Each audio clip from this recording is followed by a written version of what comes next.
श्री स्वामी समर्थ मैत्रिणींनो, आजच्या व्हिडिओमध्ये तुमचे स्वागत आहे।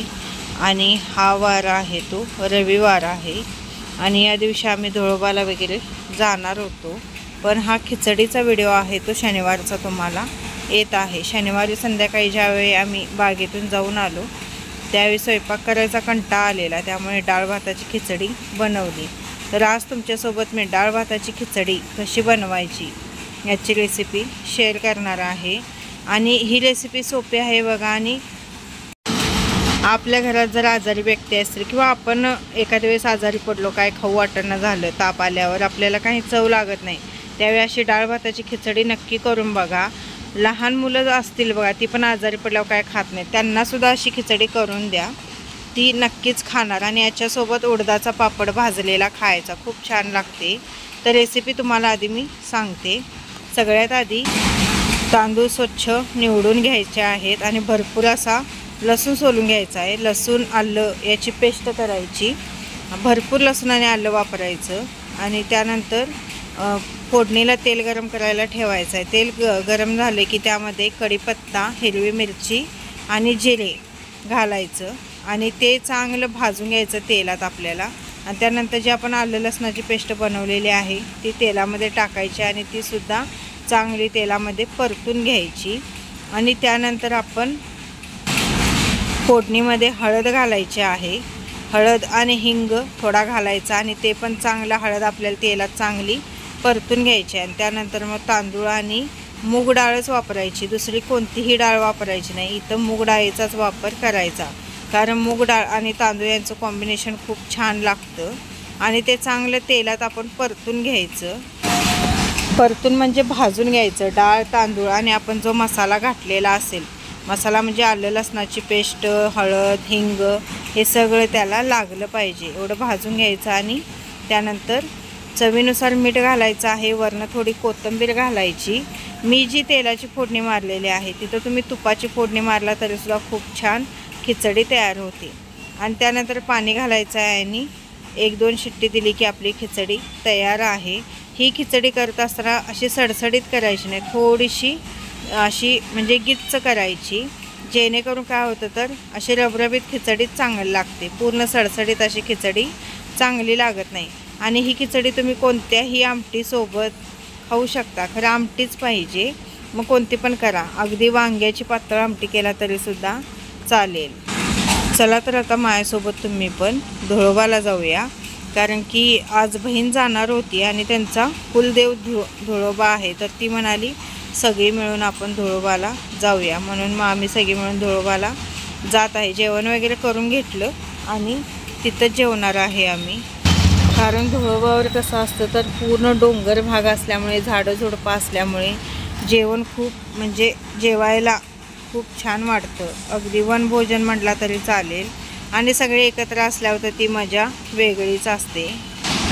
घरातून बाहेर पडायला आम्हाला जवळजवळ 12:30-1 झालेले होते आणि सगळं आवरायचं एवढ्या माणसांचं म्हटल्यावर तेवढा वेळ होणं साहजिकच आहे। धुळोबावरनं जाऊन आले की बहीण जाणार आहे आणि मी आणखीन 1-2 दिवसानं जाणार आहे।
ज्या या भागातल्या ताई असतील, इंचलंजी भागातल्या, त्यांना नक्कीच माहिती असणार।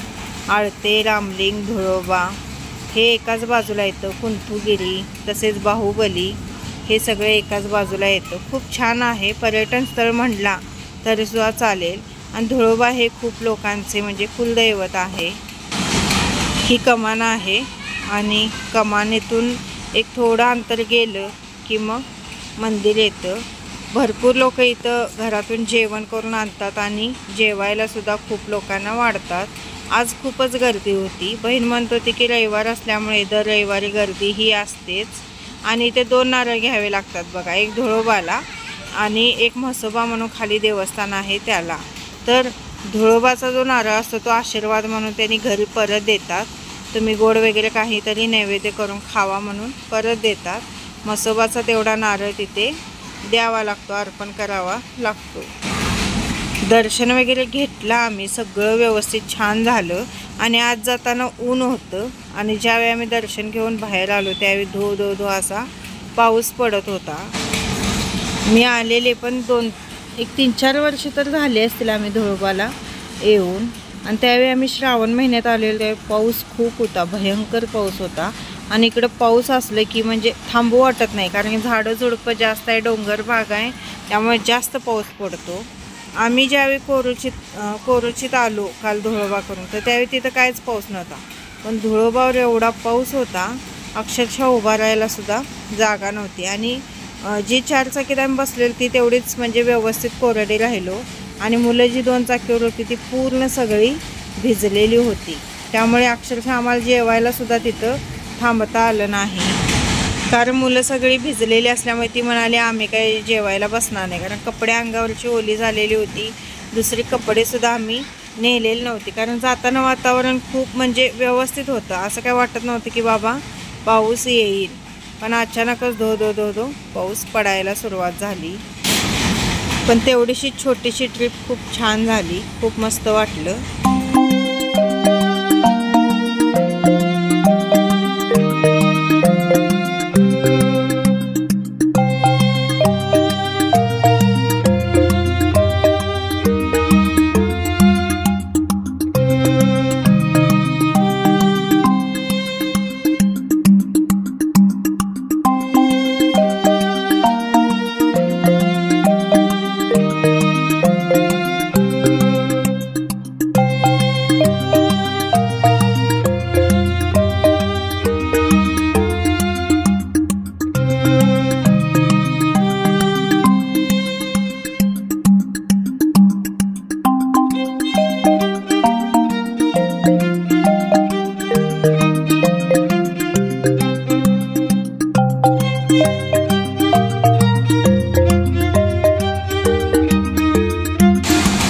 स्वतः जेवण बनवून आणतात घरातून आणि इथं आलेल्या लोकांना सगळ्यांना असं जेवू घालतात बघा। खूप लोक अशी करतात, म्हणजे एक प्रकारचे अन्नदान, आणि ते सुद्धा तीर्थक्षेत्रावर जाऊन अन्नदान करणे याला खूप महत्त्व असतं। आणि इथं गाईची मूर्तीसुद्धा खूप छान होती, म्हणून मी थोडक्यात तुमच्यासोबत ती शेअर केलेली आहे। वातावरणाचं एक काही कळण झालं आहे बघा, उन्हाळ्याचा पावसाळा आणि पावसाळ्याचा उन्हाळा। जे आप्पाचीवाडीच्या भाकणुकीमध्ये भाकणूक सांगितलेली आहे ते अगदी म्हणजे सत्यात उतरल्यावानी झालेले आहे। 5 मिनिटात ऊन पडतं आणि 5 मिनिटात धो धो पाऊस पडतो। अचानक थंडी वाजते तर अचानक उकडतं। जसं माणसं झालेले आहेत 5 मिनिटात बदलतात, तसंच निसर्गसुद्धा झालेला आहे। माणसं कसं आता इथे एक बोलतात आणि तिथे एक बोलतात, त्याच पद्धतीने निसर्गसुद्धा झालेला आहे। पण असंच जर वातावरण राहिलं तर अवघड आहे, म्हणजे एक वेळ अशी येईल की पोटाला पण काय खायचं अशी परिस्थिती निर्माण होणार आहे। कारण की बिनहंगामी जर पाऊस पडला तर शेतामध्ये पीक पाणीसुद्धा खूप नुकसान होणार, त्यामुळं अवघड आहे सगळं। आणि फायनली आम्ही देवदर्शन वगैरे करून नुसताच बाहेर आलो आणि गाडीत बसलो तर असा धो धो धो धो पाऊस पडायला लागला की काय विचारायला नको, कुठं पळू मुलांना असं झालं। कशी बशी मुलं झाडाखाली जाऊन उभी राहिली, पण पाऊस इतका मोठा होता की शेवटी ती भिजलीच। त्यामुळे मग आम्ही तिथं जेवण भोजन होतं ते कॅन्सल केलं आणि सरळ घरी आलो। आणि घरात येऊन मग कपडे वगैरे बदलून मुलं जेवली।